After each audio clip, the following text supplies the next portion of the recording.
देखो, कल हम लोग ने एक क्वेश्चन आंसर छोड़ा था, क्योंकि हमने इसका पूरा क्वेश्चन वो किया हुआ है। वेयर एक्ट सेक्शन 10 में जुडिशियल सेपरेशन दिया गया है किस आधार पर, जो जिसमें सेक्शन 13 में डिवोर्स होता है, और इसको हमने पढ़ा हुआ है वेयर एक्ट में। ठीक है,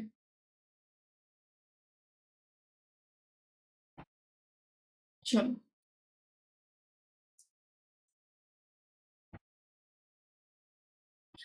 धारा 10(1) कहती है, यदि विवाह के किसी भी पक्षकार द्वारा, थोड़ा सा ये क्लियर नहीं दिखा ना, ओके।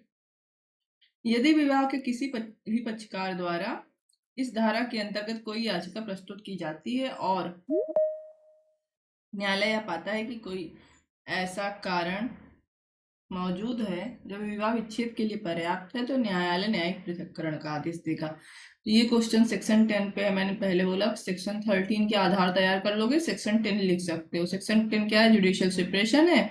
और 10 एक कह रहा है कि उसी आधार पर जुडिशियल सेपरेशन दिया जाएगा जिसमें धारा 13 में तलाक दिया जाता है।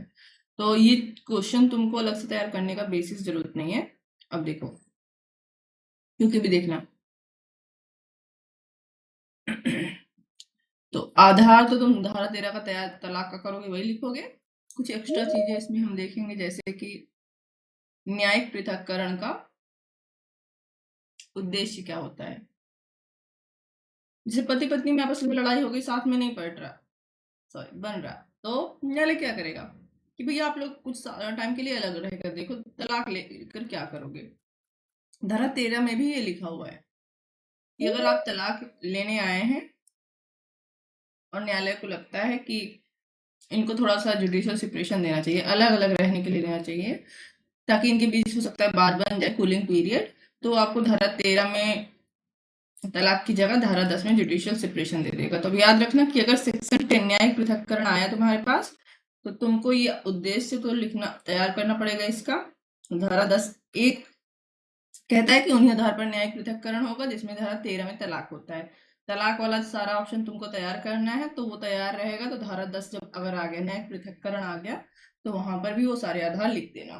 ठीक है। उन्हें पुनः मिलन का अवसर देना, रिकनसाइल करने का, कि हो सकता है बात बन जाए, या जांचने का अवसर देना कि क्या विवाह को बचाया जा सकता है। विवाह समाप्त करने से पहले एक मध्यवर्ती उपाय देना, कि अगर आप डिवोर्स लेना चाहते हो उससे पहले हम क्या कर दें, एक मध्यवर्ती उपाय दे दें। अतः न्यायिक पृथक्करण का उद्देश्य विवाह संस्था को बचाने का प्रयास करना है, ना कि उसे समाप्त करना। न्यायिक पृथक्करण के विभिन्न आधार हैं, और वही आधार है जो धारा 13 में है, इसलिए हम इसको यहाँ तैयार नहीं करेंगे। ठीक है, ये देखो, अब चाहे यहाँ तैयार कर लो चाहे वहां तैयार कर लो, है ना। ओके, तो ये क्वेश्चन हम छोड़ रहे हैं, इसको तुम लोग बस पढ़ लेना, हम लोग BRF में पढ़ेंगे।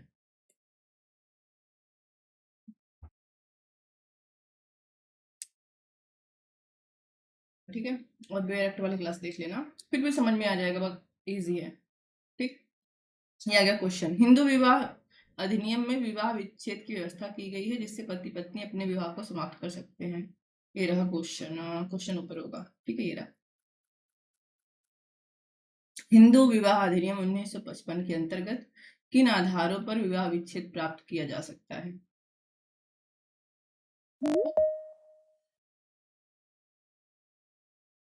तो उसके बाद थोड़ा सा इंट्रो हो गया। ये सब हमने देखा था कि हमारा धर्म जो है आस्था पे आधारित है, और 7 जन्म का पवित्र बंधन होता है। विवाह विच्छेद जैसे हमारे शास्त्रों में कोई उल्लेख नहीं है। देखो, यहाँ हिंदू मुस्लिम सिख जैन चारों के हिंदू में इसलिए यूज हो रहा है क्योंकि चारों धर्म जो कि सनातन विभाग है, चाहे अगर आप सिर्फ बौद्ध को मानते हो चाहे आप सिर्फ सिख को मानते हो, इन सब में जो विवाह होता है उसको पवित्र माना जाता है। एक से अधिक विवाह महिलाएं नहीं करती थी। ठीक है, सबके लिए, इसीलिए सबको 1 मिनट लगा दिया गया है। ओके, ठीक है, उस समय था, अब नहीं है। तो हिंदू विवाह अधिनियम में तलाक की व्यवस्था की गई। सॉरी, तलाक मत लिखना, विवाह विच्छेद लिखना। ठीक है, विवाह का कानूनी रूप से अंत करना, जिससे पति पत्नी के मध्य वैवाहिक संबंध पूर्णतः समाप्त हो जाता है। एक दूसरे के प्रति वैवाहिक कर्तव्य दायित्व सब समाप्त हो जाते हैं, ठीक है, अधिकार भी समाप्त हो जाते हैं। अर्थात विवाह विच्छेद के बाद दोनों स्वतंत्र होते हैं और पुनः विवाह करने के अधिकारी हो जाते हैं, ठीक है। इसके आधार क्या दिए हैं, सेक्शन 13 में दिए हैं, और सारे आधार हमने अच्छे से मैपिंग करके पढ़े हुए हैं, ठीक है। चलो 13(1) में पहले आधार दिया था, याद है, पहले बोला था 13(1) का ए था, फिर 13(1) ए, और ये ऐसे ऐसे करने में हम लोग को कितनी प्रॉब्लम होती, कई बार हम लोग कंफ्यूज हुए थे, याद है, ठीक है। तो अगर तुमको ऐसे नंबरिंग से नहीं याद हो रहा है तो तुम एक सिंपल चीज कर सकते हो कि तुम बस याद कर लो कौन कौन से हैं, ठीक है। चलो व्यभिचार पहला होगा, व्यभिचार जिसको हम लोग कहते हैं व्यभिचार, ठीक है।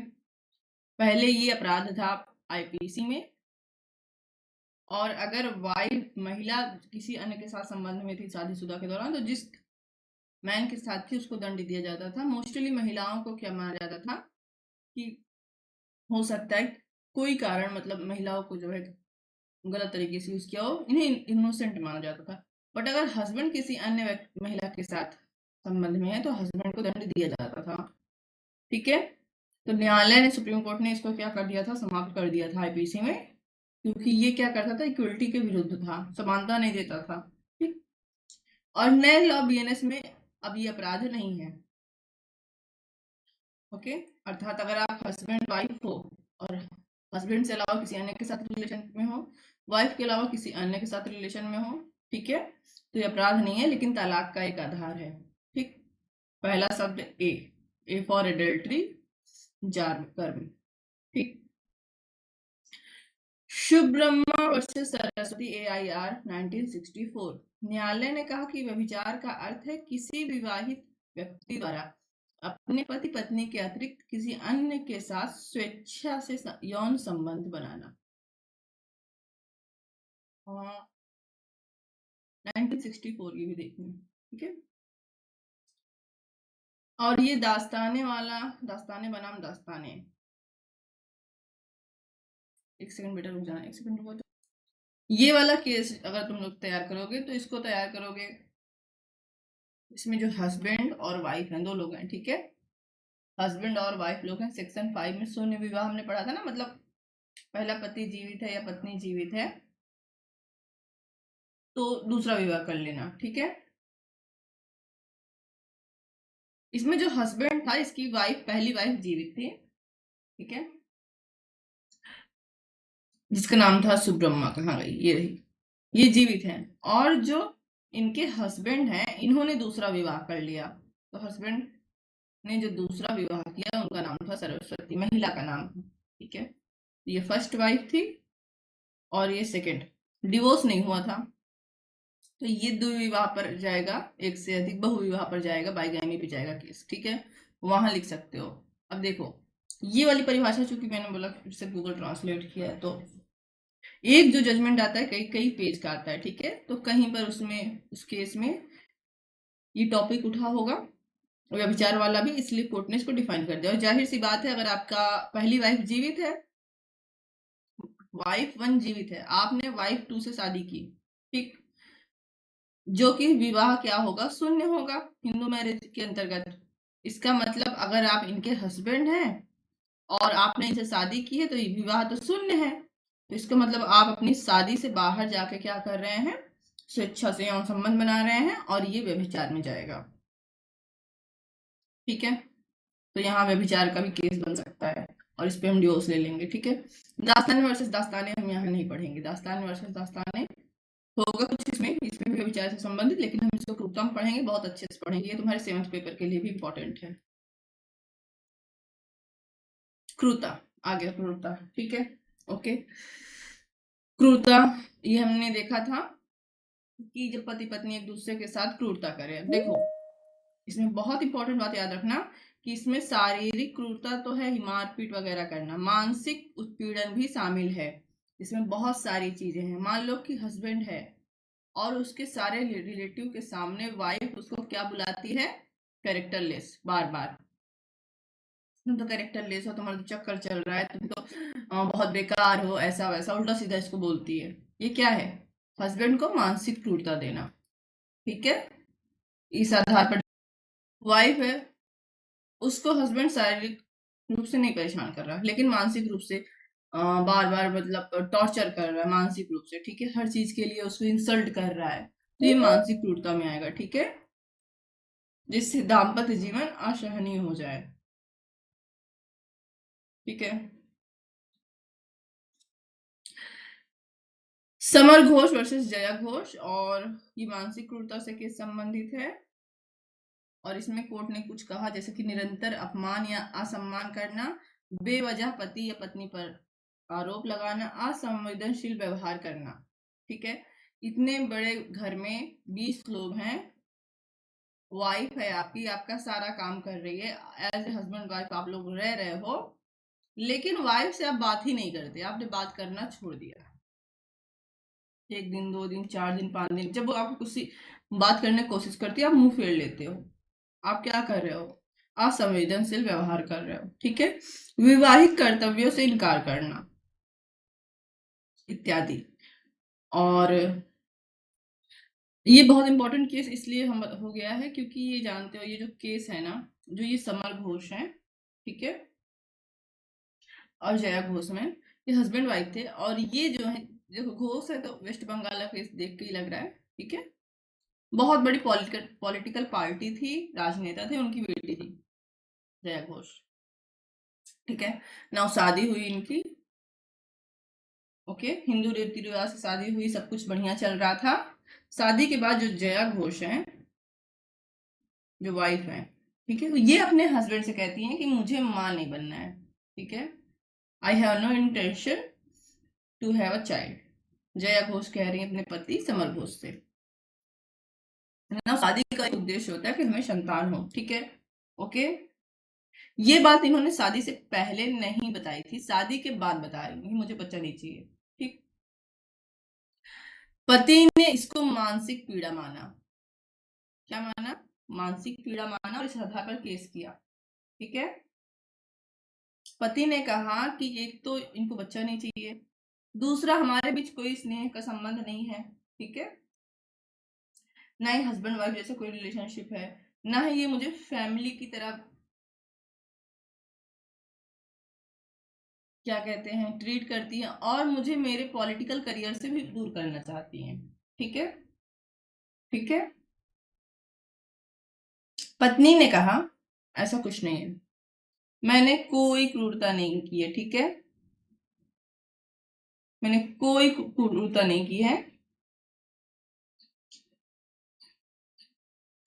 मैं सिर्फ एक चाइल्ड नहीं चाहती हूँ, ओके। चलो जगह ही नहीं है इसमें, तो मैं तो गूंच देती हूँ थोड़ा सा। चलो यहाँ लिखते हैं, यही तो प्रॉब्लम है, रेस करो तो हट जाएगा। पीपीटी बना के पढ़ाएं, लेकिन पीपीटी में नोट्स नहीं मिल पाएगा तुम लोग, ठीक है। चलो, तो हस्बैंड बोला कि इनको बच्चा नहीं चाहिए, ये हमसे कोई स्नेह नहीं रखती, ना कोई फैमिली का संबंध वगैरह, सब कुछ हो गया, लेकिन जो बच्चा नहीं चाहिए, ये सबसे बड़ा आधार था मानसिक क्रूरता का, ठीक है। और वाइफ ने कहा ऐसे कैसे, मुझे बस बच्चा नहीं चाहिए, इससे हस्बैंड से कौन सी क्रूरता हो रही है, ये कौन सी क्रूरता का आधार है, कहाँ डिफाइन है? सुप्रीम कोर्ट ने कहा जो क्रूरता सेक्शन 13 में डिवोर्स के अंतर्गत आता है, उसकी कोई परिभाषा नहीं दी गई है, बट हाँ उस क्रूरता में मेंटल और फिजिकल, मानसिक और शारीरिक क्रूरता दोनों आती है,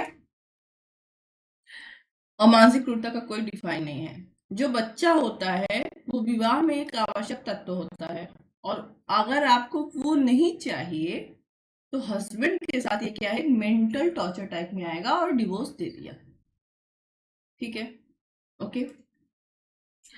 तो ये केस याद रखना, याद हो जाएगा कि देखो इसमें कुछ नहीं हो रहा था, कोई इसको मारपीट नहीं हो रही है वाइफ की साइड से, लेकिन वाइफ क्या कह रही है, नहीं चाहिए मुझे बच्चा, ठीक है। और ये एक मेंटल केस में आएगा तो होगा, ठीक है।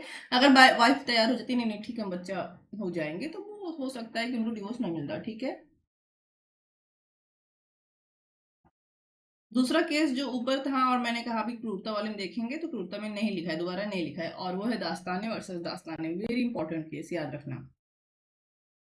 दास्ताने वर्सेस दास्ताने, ये ना, इसको हम थोड़ा सा और अच्छे से लिखते हैं, ठीक है, क्योंकि ये केस आज तुम लोग पढ़ोगे अगर तो जिंदगी में कभी नहीं भूलोगे। Okay okay.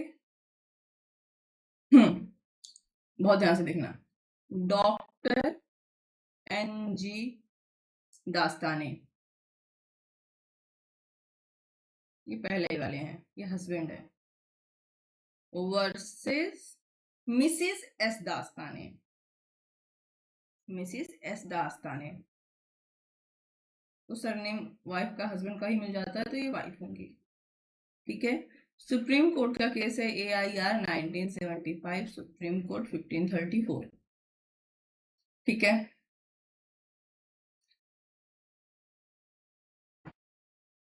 बहुत अच्छा केस है, बहुत अच्छे से याद रहेगा। दोनों लोग का विवाह हुआ धूमधाम से, ठीक है, ओके।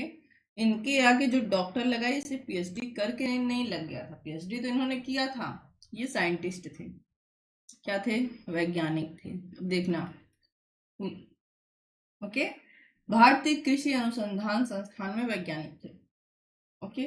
और ये इनकी वाइफ है, इनका शादी हुआ, इनकी शादी हुई, शादी के बाद 2 बच्चे भी हुए हैं, तो बच्चे वाली क्रूरता यहाँ नहीं लागू होगी, ठीक है, ओके। अचानक से इनका व्यवहार धीरे धीरे बदलने लगता है, क्रूर होने लगता है, किसका, वाइफ का। हर बात पे अपने हस्बैंड को जो कि साइंटिस्ट हैं उनको गाली देने लगती है, क्रूरता करने लगती हैं, खाना मांगो तो थाली उठा के मुंह पे फेंक देती हैं, ठीक है, पानी मांगो तो ले जाके गिलास मुंह पे फेंक देती हैं, ठीक है, बात बात पे धमकी देती हैं, क्योंकि ये भी जो है थी पढ़ी लिखी, अच्छी पढ़ी लिखी थी, ठीक है, ओके।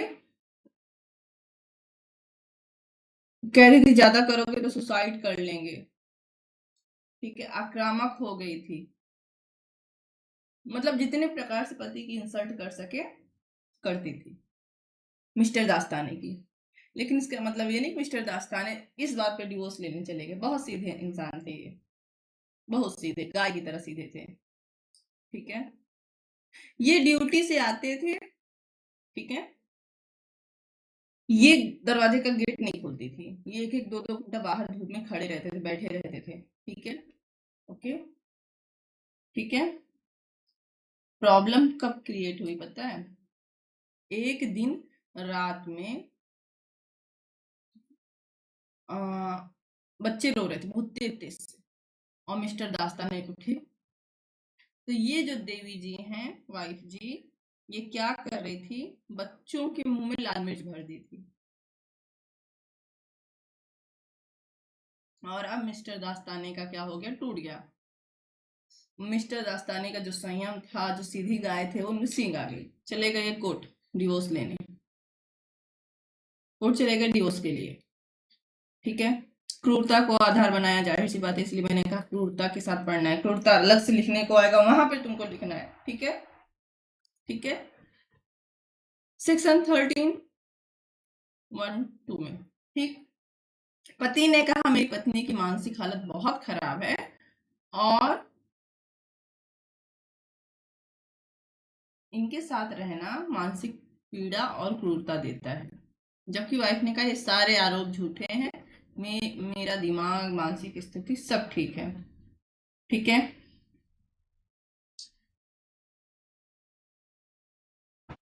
देखो, इस केस में सुप्रीम कोर्ट ने कहा पहले आप क्रूरता साबित करो,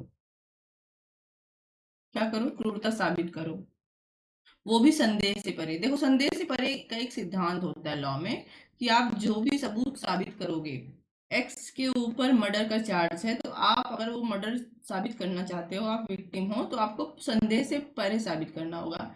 अगर न्यायालय को थोड़ा सा भी संदेह हो गया ना कि हो सकता है किसने मर्डर ना किया हो, तो न्यायालय इसको छोड़ देता है। कई केस में देखा होगा मर्डर का चार्ज रहता है लेकिन न्यायालय छोड़ देता है, ठीक है। अभी जस्ट एक केस आया था सुप्रीम कोर्ट का, उसमें गई थी लड़की, थी शादी में गई थी, उसके रेप भी हुआ था, मर्डर भी हुआ था, सुप्रीम कोर्ट का केस था, ठीक है। बट सुप्रीम कोर्ट ने जो है उसको, क्रिमिनल को संदेह के आधार पर छोड़ दिया, ठीक है।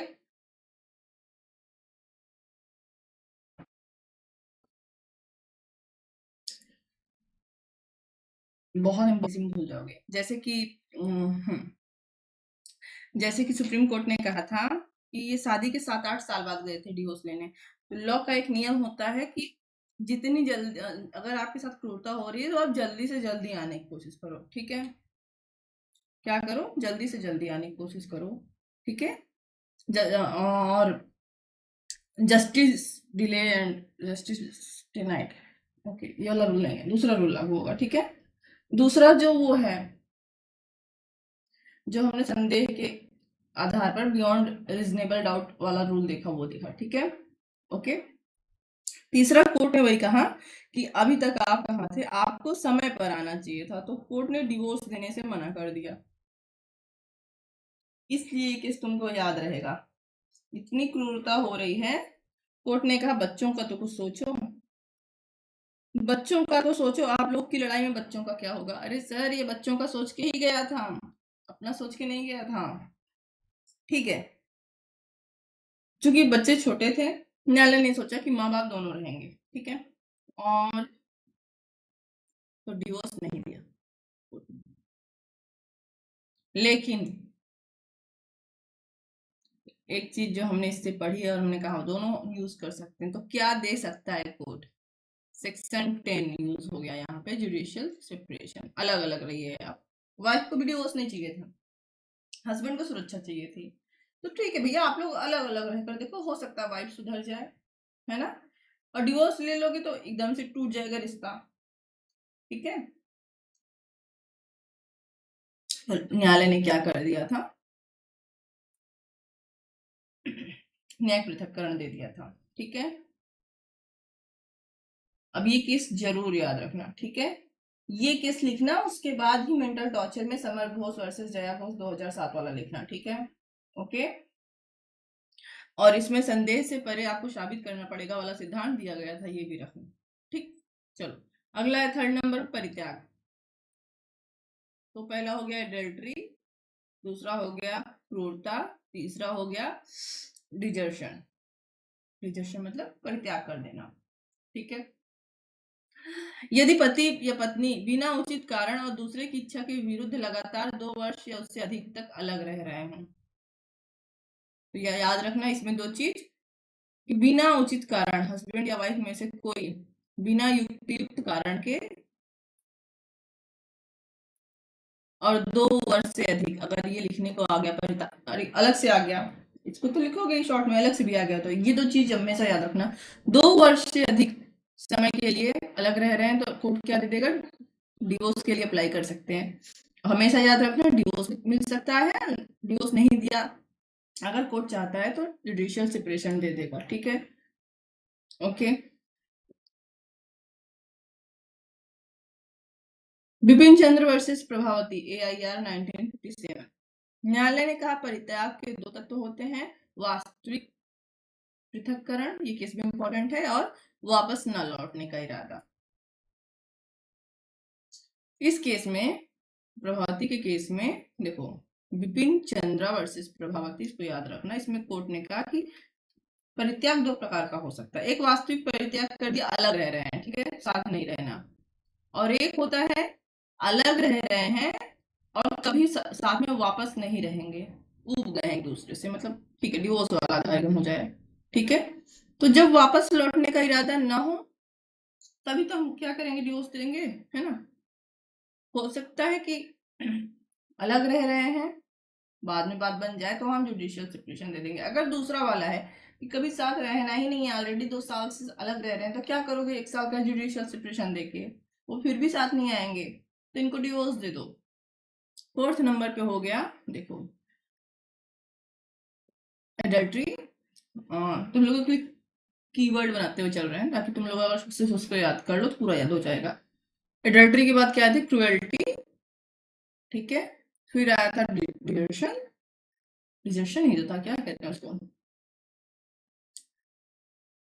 नहीं तो कुछ हाँ, डिजर्शन, ठीक है? तुम लोग हिंदी में भी कीवर्ड बना सकते हो, हम बना देते हैं, ठीक है? उसके बाद आया कन्वर्जन। कन्वर्जन मतलब धर्मांतरण, तो ये शब्द में सिर्फ तुम्हें नीचे वाले का नहीं याद आएगा, बाकी सबका याद आ जाएगा, ठीक है? धर्म बदल लिया है, धर्म बदल लिया है मतलब हिंदू नहीं रह गया, हिंदू मतलब पहले ये हिंदू था, अब सिख हो गया, जैन हो गया, बुद्धिस्ट हो गया, या सिख था, जैन हो गया, बुद्धिस्ट हो गया, हिंदू हो गया। ये धर्म परिवर्तन में नहीं आएगा, क्योंकि हिंदू मैरिज एक्ट में ये सब हिंदू में आते हैं। क्या हो गया, हिंदू नहीं रह गया है तो क्रिश्चियन हो गया है, मुस्लिम हो गया है, ज्यूस हो गया है, यहूदी हो गया है, या अन्य कोई जो हिंदू धर्म को नहीं मानता। ठीक है, तो तब आप इस डिवोर्स दे दोगे। ठीक है, ये डिवोर्स का आधार है, इस पर आप जुडिशियल सेपरेशन नहीं कर दे सकते। ठीक है, ये अलग लॉ है। और ये चीज हमने पढ़ी है सेक्शन 13(2) में पढ़ा है। ठीक है, 13(2) में पढ़ा है कि कुछ आधार हैं जहां आप क्या कहते हैं, जुडिशियल सेपरेशन 13 का रूल लागू नहीं होगा। याद रखना, सारा का सारा उठा के सेक्शन 10 में भी नहीं लिखना है। ठीक है, जैसे कि धर्मांतरण कर दिया है, यहाँ पर आप जुडिशियल सेपरेशन नहीं दोगे, यहाँ पे सीधे डिवोर्स दो, साफ मना किया है। जैसे कि 7 साल से पता नहीं है दूसरे पार्टी का, हस्बैंड का, वाइफ डिवोर्स लेने आई है कि पता नहीं है सर हमको डिवोर्स दे दो, तो वहां पर भी आप जो है जुडिशियल सेपरेशन नहीं दोगे, वहां पर आपको डिवोर्स ही देना पड़ेगा। ठीक है, ये 2-3 अपवाद है और इसको जुडिशियल सेपरेशन में नहीं लिखना है, भले 13 में दिए हैं। ठीक है, ओके। तीसरा है मेंटल डिसऑर्डर, ये मानसिक क्रूरता से अलग है। क्रूरता हो रही है दूसरे के साथ, कुछ उसमें मानसिक, दूसरे के साथ हम मानसिक क्रूरता कर रहे हैं, शारीरिक दुख न देकर मानसिक। और मानसिक विकार क्या है, इसको हमने अच्छे से पढ़ा हुआ है। ठीक है, कि सामने वाले की मानसिक हालत खराब है और अगर उसके साथ दूसरी पार्टी रहती है तो उसको युक्तियुक्त आशंका है कि उसके जीवन को खतरा हो सकता है। इसको अच्छे से हमने पढ़ा था। ठीक, Ram Narayan Gupta versus Rameshwari Gupta 1988। Supreme court ने कहा कि मानसिक रोग इतना गंभीर होना चाहिए कि वैवाहिक जीवन सामान्य रूप से न चले। ठीक है,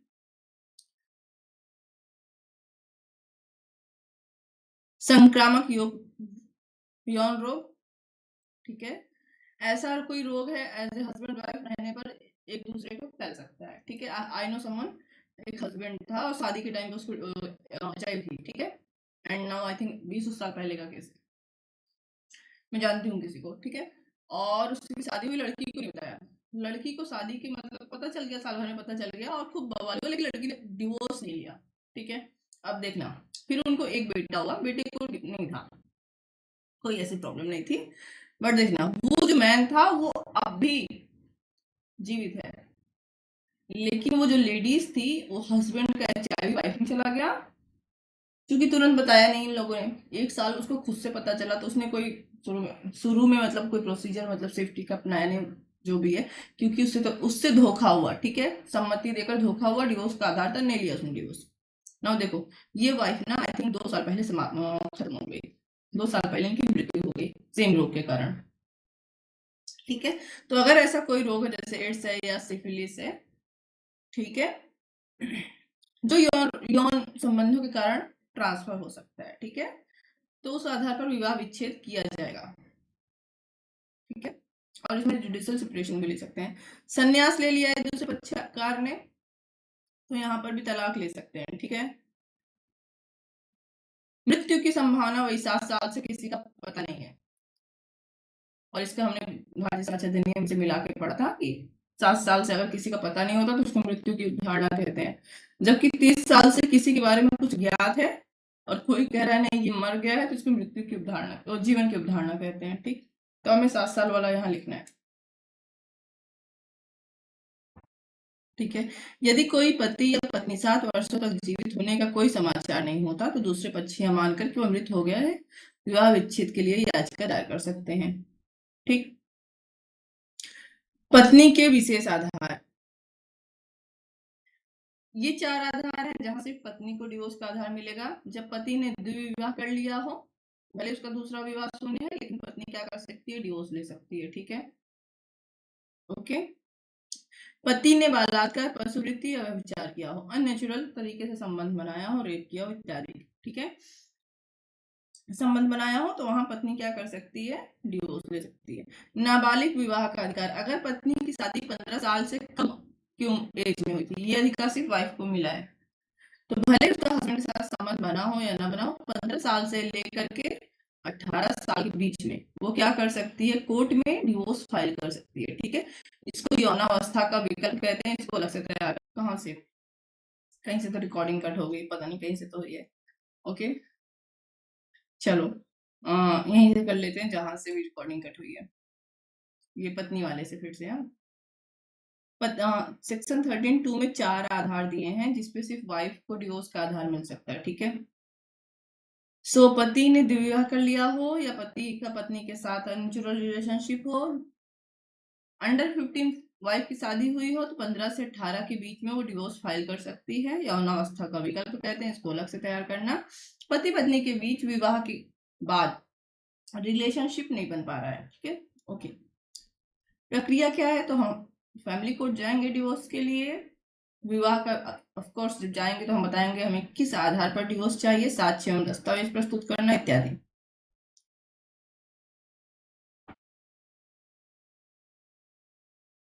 आपसी सहमति से विवाह विच्छेद, ये भी हमने पढ़ा था 13B में था।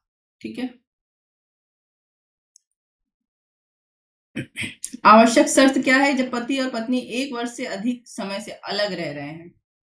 ठीक है, और दोनों एक साथ रहने के लिए तैयार ही नहीं है एकदम, मतलब एक दूसरे से क्या हो गई है, इच्छा समाप्त हो गई है कि हमें साथ नहीं रहना। ठीक है, तो सबसे पहले 1 साल से अलग रह रहे हों, जिस दिन कोर्ट में अर्जी करेंगे डिवोर्स के लिए उसके 6 महीने के बाद और 18 महीने के अंदर, ठीक है, अगर इन्होंने अपना केस वापस नहीं लिया है हस्बैंड और वाइफ ने, तब इनको डिवोर्स दे दिया जाएगा। ठीक है, ये 6 महीने का टाइम लिमिट लगा है इन केस अगर वो, ये लिखा हुआ है, अगर वो क्या नहीं करना चाहते कि अपने रिलेशनशिप को बचाना चाहते हैं, हो सकता है इनके बीच बात बन जाए। ठीक है, बट सुप्रीम कोर्ट ने अमरदीप सिंह वर्सेस हरविंद कौर 2017 है। ठीक है, अगर मामला ऐसा है कि 6 महीने का लिमिट रखने का कोई फायदा नहीं है तो आप 6 महीने की अवधि को घटा सकते हो। 6 महीने के बाद ही डिवोर्स देंगे, नहीं आप तुरंत दे दो, कोई आवश्यकता नहीं है अगर मामला इस प्रकृति का है तो। केस का नाम याद रखना, अमरदीप सिंह वर्सेस हरविंदर कौर, क्योंकि तुमसे अगर आ गया कि महिलाओं को कौन से अधिकार प्राप्त हैं डिवोर्स के लिए, तो तुम लोग सिर्फ 13B का, सॉरी 13B का नहीं है, महिलाओं के आधार कहाँ के, सॉरी, अगर महिलाओं का तो हम कुछ और बता रहे थे, सो सॉरी। अगर तुमसे आ गया कि सहमति के आधार पर डिवोर्स के बारे में चर्चा कीजिए, तो यहाँ 6 महीना तुम लिखोगे, 6 महीने टू 6 मंथ टू 18 मंथ, लेकिन फिर ये केस डाल दोगे कि कुछ परिस्थितियों में 6 महीने वाली और 18 महीने वाली लिमिट आवश्यक नहीं है, ऐसा सुप्रीम कोर्ट ने कहा था अमरदीप वर्सेस हरविंद कौर में। क्या होता है विवाह विच्छेद का प्रभाव, तो जाहिर सी बात है वैवाहिक संबंध समाप्त हो जाता है। ठीक है, दोनों पुनः विवाह कर सकते हैं। अब देखो, ये भरण पोषण और संपत्ति का अधिकार है जो कि सेक्शन 25 और 27 में है, और ये हम लोग बेरक में पढ़ेंगे। संतान की अभिरक्षा कस्टडी के लिए न्यायालय निर्धारित करता है। मोस्टली देखो अभी हम लोग जो है बच्चों वाला एक्ट और पढ़ेंगे, 3 एक्ट, और अगर बच्चा 5 साल के अंदर रहता है तो उसको कस्टडी माँ को ही दी जाती है। ठीक है, वहां हम देखेंगे सामान्यतः कस्टडी किसको दी जाएगी, 5 साल के अंदर के बच्चे को, माँ को। ठीक है, ओके, तो ये शॉर्ट में सारा केस आ गया। ठीक, कंफर्म कर लेना एक बार, क्योंकि हमको केस का नाम कंफर्म नहीं हो रहा। आई थिंक हम यहाँ लिख दे रहे हैं, ये केस का नाम होगा फिशर्स, तो ये अच्छे से याद हो जाएगा। फिशर्स, इसको ऐसे याद करना, फिशर में फिश होता है। ठीक है, विल ट्रस्ट केस। ठीक है, री फिशर्स याद कर लेना बस। हाँ, ये केस है, हम इसको री फिशर्स याद किए थे, ठीक, विल ट्रस्ट नहीं याद किए थे। ठीक, 1948। ओके, चलो इंग्लिश केस था, मिस्टर जो फिशर है, जो मिस्टर फिशर है, तो फिश कहाँ पाई जाती है, समुद्र में पाई जाती है। ठीक, इन्होंने शादी की, ये एक ब्रिटिश नागरिक है, इंग्लिश केस है। ठीक है, अपनी वसीयत बनाई, अपना बीमा कराया और शादी की। शादी में जब जाने लगे तो इनकी जो, सॉरी, शादी के बाद ये गए समुद्र पर। समुद्र यात्रा में इनकी जहाज डूब गई, कोई नहीं बचा। ठीक है, कोई नहीं बचा। इनकी जो वाइफ थी उन्होंने इस विल के तहत पूरी प्रॉपर्टी प्राप्त की। ओके, बीमा का पैसा प्राप्त किया। उसके बाद वाइफ ने, पुलिस ने मिलकर 7-8 साल तक इनकी तो बहुत अच्छे से खोजबीन की। तो हमें 8 साल 9 साल नहीं करना, मतलब 7 साल याद रखना है कि कम से कम 7 साल तक खोजबीन की। ठीक है ना। उसके बाद क्या हुआ, खोजबीन के बाद हस्बैंड का पता नहीं चला। ठीक है, मिस फिशर लगातार 7 साल तक मिस्टर फिशर गायब रहे। ठीक है, हर प्रकार से, किसी प्रकार से इनके जीवित होने की कोई सूचना नहीं थी। पत्नी ने बीमा के लिए आवेदन किया। अब देखो, बीमा कंपनी में अगर LIC हुई है और अगर आप गायब हो गए, आपकी डेड बॉडी नहीं मिली है, ठीक है, ओके, तो बीमा कंपनी भी 7 साल वेट करती है। अगर 7 साल तक वह व्यक्ति नहीं मिला तो हम इंग्लिश कॉमन लॉ के अनुसार उसको मरा हुआ मान लेंगे। हमारा लॉ भी ब्रिटिश से आया है, इंडियन एविडेंस एक्ट से BS से बना है, सीधी सी बात है, अंग्रेजों ने लिखा था। तो हमें 7 साल रूल फॉलो कर। अब बीमा कंपनी से इन्होंने पैसा मांगा, ठीक है, और कंपनी ने दे दिया क्योंकि 7 साल पूरा हो गया था। कंपनी भी पूरा कोशिश करती है कि इंसान मिल जाए। 7 साल वाले में प्रिजम्पशन का रूल लागू होता है। प्रिजम्पशन का क्या मतलब होता है कि मान लिया जाता है कि मर गया। अब पैसा वगैरह मिल गया तो भाई दूसरी शादी कर ली 7 साल पूरा होने के बाद। तो मैंने इसको बताया था, कि याद है कि मजाक मजाक में बताया था कि दूसरी शादी करके चर्च से निकल रही थी, गेट पर मिस जो है पहला हस्बैंड बन खड़ा था। तो कह रहा कहाँ जा रही हो, तो बोल चौक गई वाइफ। तो उसका दूसरा हस्बैंड आके बोला तमीज से बात करो, मेरी वाइफ है। तो हस्बैंड ने बोला नहीं नहीं मेरी वाइफ है, बताता हूँ तुमको। चला गया कोर्ट और वाइफ के ऊपर केस कर दिया बहु विवाह का। एक से बहु विवाह मतलब बहु से विवाह नहीं, एक से अधिक विवाह। ठीक है, ओके। दूसरा विवाह इन्होंने किया था जो, उसके लिए बहु विवाह का केस कर दिया। अब देखो, ये जो थे ये 7 साल पूरा होने के बाद 8वें साल वापस लौटे हैं। ठीक है, जो मिस्टर फिशर हैं 7 साल इनका पता नहीं था, ये 8वें साल लौटे हैं। ठीक है, तो अब प्रश्न यह उठा कि क्या जो उसकी वाइफ ने दूसरी शादी की थी, जो उसकी वाइफ ने दूसरी शादी की थी, वो द्विविवाह में आएगा, बहु विवाह में आएगा, अपराध में आएगा, क्योंकि हस्बैंड तो लौट आया है ना। दूसरी बात, जब वाइफ ने सारी प्रॉपर्टी प्राप्त कर ली है, क्या वो प्रॉपर्टी हस्बैंड को लौटा दी जाए, ये भी प्रश्न उठा। ठीक है, तो पहला वाला जो ये है कि द्विविवाह का अपराध है, ये लागू नहीं होगा। वाइफ ने द्विविवाह नहीं किया है, वाइफ ने क्या नहीं किया है, द्विविवाह नहीं किया है, प्रॉपरली 7 साल वेट किया था, उसके बाद उसने शादी की है। ठीक है,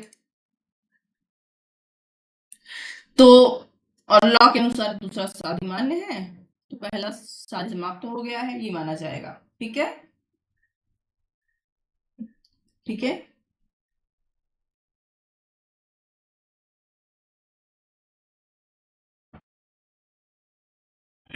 पत्नी ने कोई अपराध नहीं किया है, उसने गुड फेथ में दूसरी शादी की है, उसने प्रॉपरली क्या किया था,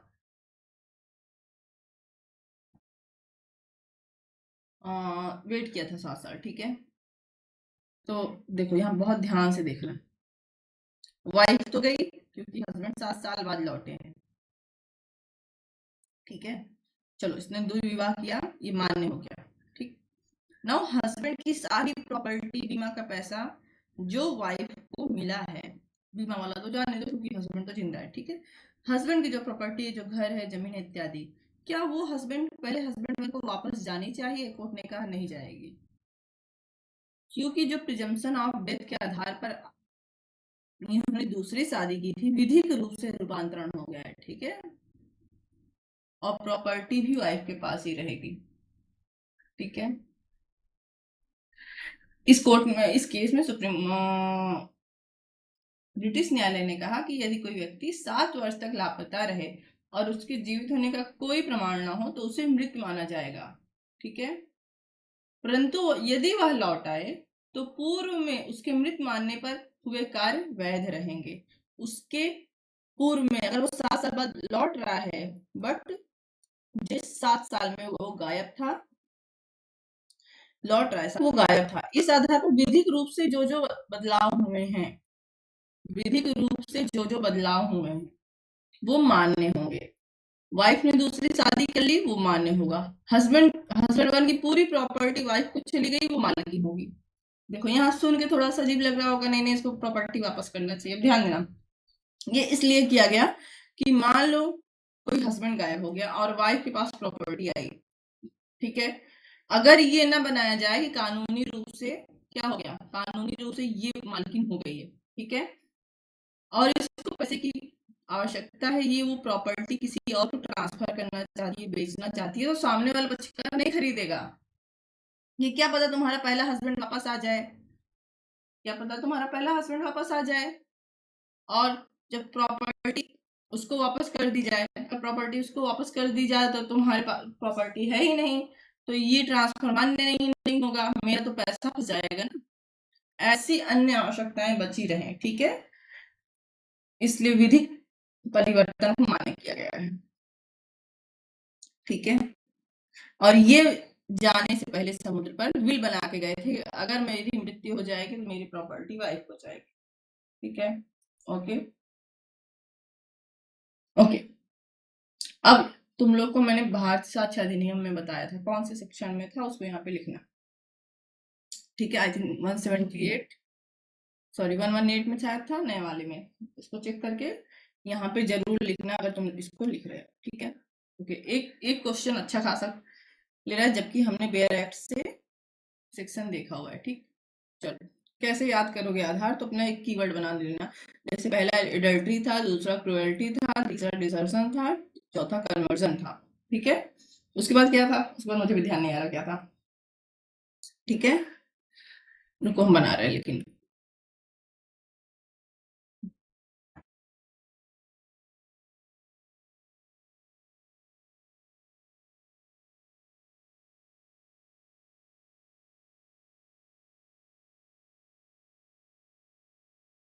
बना दे रहे हैं ताकि तुम लोग का 2-3 क्वेश्चन उसमें कवर हो जाए, ठीक है। हिंदी में भी बना देते हैं, कुछ तो बनाएंगे ही, बन जाएगा, बहुत अच्छे से बन जाता है मुझसे।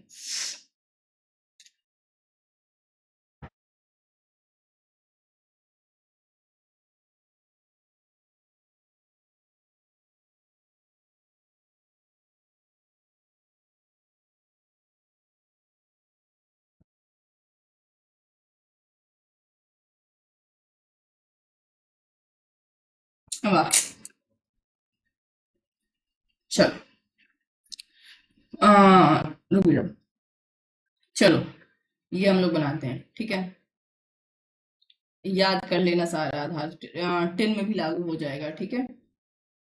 कौन सा नहीं लागू होगा ये भी लिख लेना वहां पे, क्योंकि सेक्शन 10 जहां पढ़ोगे वहां लिखा हुआ है, ठीक है। तो सेक्शन 13 के डिवोर्स का आधार क्या है, ठीक है। 13(1) में देखो, पहला 1 वाला देखते हैं, हस्बैंड और वाइफ दोनों को जो आधार मिला है, ठीक है। सबसे पहला है एडल्ट्री, ओके, दूसरा है क्रुएल्टी, ठीक है, तीसरा है डिजर्शन, चौथा है कन्वर्जन, पांचवा है इंसेनिटी, लियो एक मिनट थोड़ा सा इसको, लिप्रोसी, तीसरा है वेनरेबल डाइजीज, ठीक है, वेनरेबल नहीं, सॉरी वेनरल, वेनरल, ठीक है। अरे यार, कहा हम पूरा लिखने लगे, पूरा नहीं लिखना है, शॉर्टकट लिखना है ना। तो यहाँ पे तुम लोग ना कौन सा सब यूज कर लेना, चाहे वी यूज कर लेना और चाहे डी यूज कर लेना, ठीक है। AC DC डी यूज कर सकते हो, डी यूज कर लेना, डी भी ठीक है, ठीक है। डी यूज कर लोगे तो याद आ जाएगा डाइजीज है, री यूनिकेशन, और लास्ट वाला था डेथ प्रिजम्पशन, 7 साल वाला, ठीक। चलो, देखो डिवोर्स की बात हो रही है तो ये एसीडी तो याद हो जाएगा, तुम इसको ऐसे याद कर सकते हो। अगर इंग्लिश वाला भी हिंदी में बना रहे हैं, ठीक है, अपना कूल डिवोर्स, अपना का ए और ए से याद कर लेना, ठीक है। सी से कूल, सी से क्रूएल्टी, और यहाँ डी से डिजर्शन। उसके बाद CILD, CILD के लिए भी कुछ बना सकते हैं, तो केस इन लीगल डिवोर्स। नहीं तो मैम इससे अच्छा तुम फैक्ट याद कर लें, बट नहीं याद होगा, ये तुमको याद हो जाएगा, वो नहीं याद होगा, ठीक है। तुम कीवर्ड याद कर लोगे, ये बना के इंग्लिश वालों के लिए बता रहे हैं, हिंदी वालों के लिए बना रहे हैं, ठीक है, ओके। और रीयूनिफिकेशन, और इसके लिए हम लोग कुछ तो करते हैं, रूल, डिवोर्स रूल, ठीक है। एक ही जगह लिखना था क्या? Case in legal divorce rule 7 death, 7 death, 7 death मतलब ये ऐसे कर लेना, ठीक है। डेथ प्रिजम्पशन जो हो रहा है ये हो गया। अच्छे से याद रखना केस का नाम, देखो 4 इंपॉर्टेंट केस याद रखना, दास्ताने वर्सेस दास्ताने वाला, और इसके अलावा समर घोष वाला। अगर 7 वर्ष के लिए तुमको याद रखना है जो, तो री फिशर का केस बहुत इंपॉर्टेंट है, ये जरूर याद रखना। इसके अलावा अगर तुमको इंडियन में कोई केस चाहिए सेम फैक्ट पर है, ठीक है, ललिता वर्सेस मणिकायम का केस है, ये आंध्र प्रदेश हाई कोर्ट का है, ठीक है, 1991 का, ओके। ये 4 केस याद रखना। अब थोड़ा सा तुम लोग का हिंदी वालों के लिए चलो वो बना लेते हैं, ठीक है। तो क्या होगा, एडल्ट्री, जारता, जारता के लिए कुछ दिमाग में आ रहा है, कुछ शब्द याद आ रहा है, व्यभिचार, ठीक है, जारता ले लेते हैं, क्रूरता शब्द है, जारता ले लेते हैं, जारता, व्यभिचार, एडल्ट्री तीनों एक साथ है। जा, क्रूरता के लिए क्रूर ले लेते हैं, ठीक है।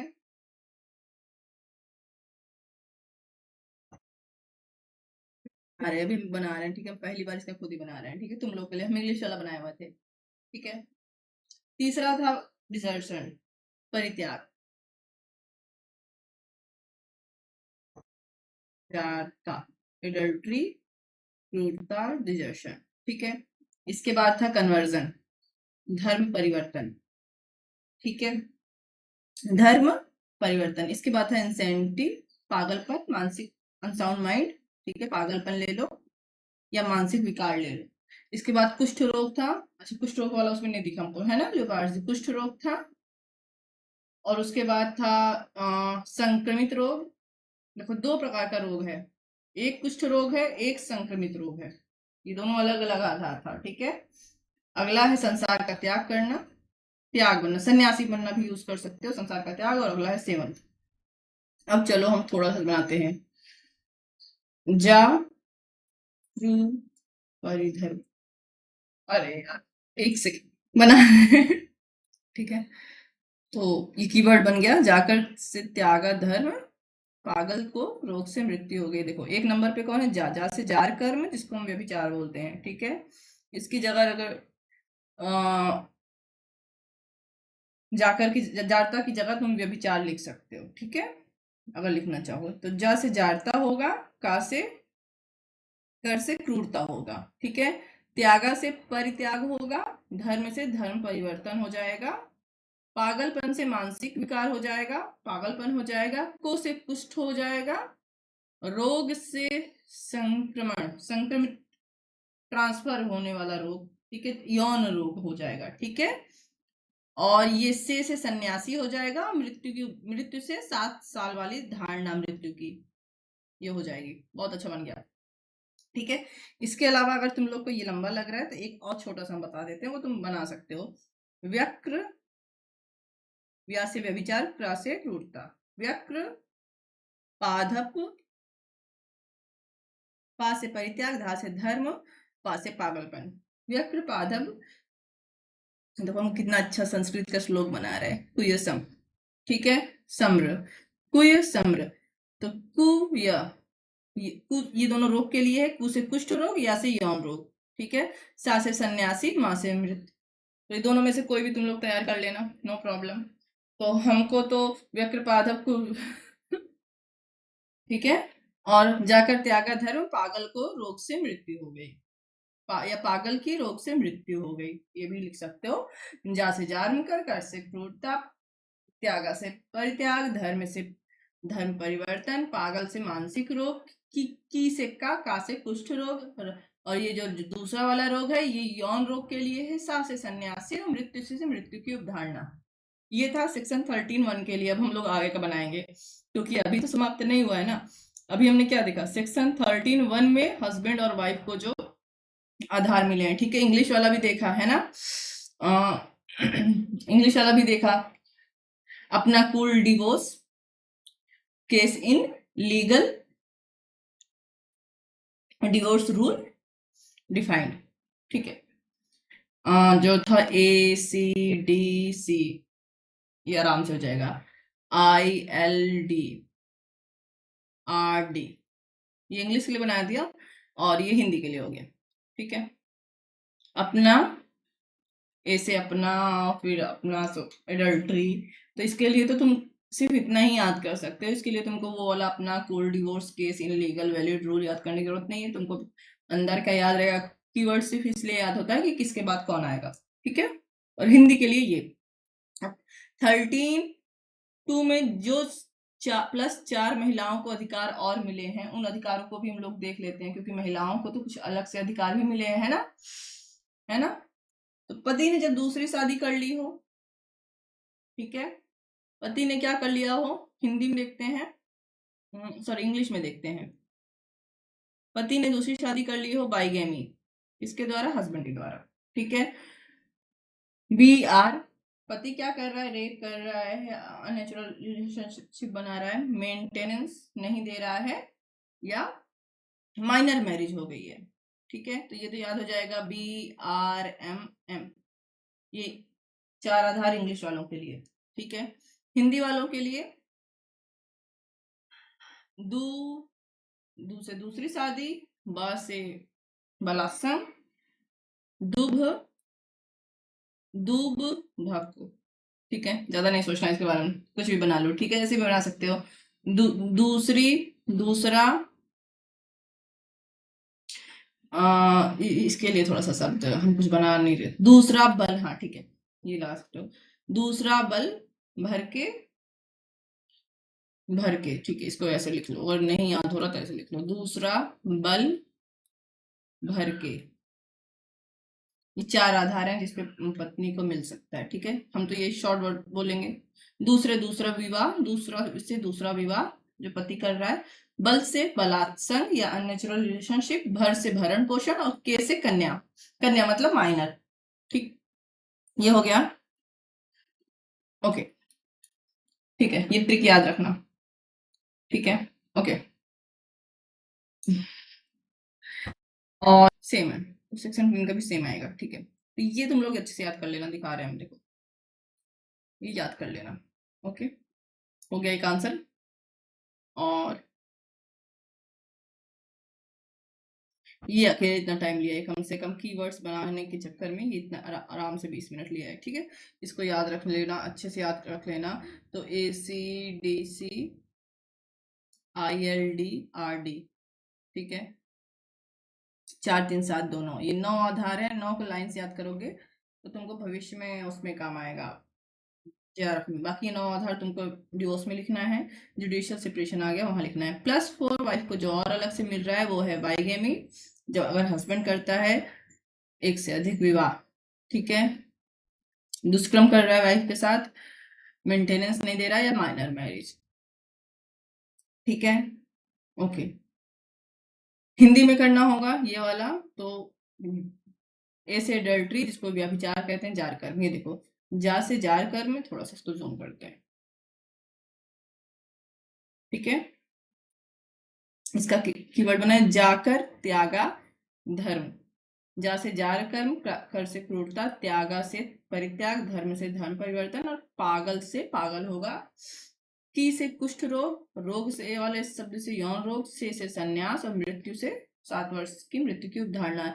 जाकर त्यागा धर्म, पागल की रोग से मृत्यु। ठीक है, शॉर्ट में याद करना है तो व्यक्तिपाधव को ये सम्र, ये तुमको नहीं याद होगा, ये भले शॉर्ट में है बट ये याद हो जाएगा।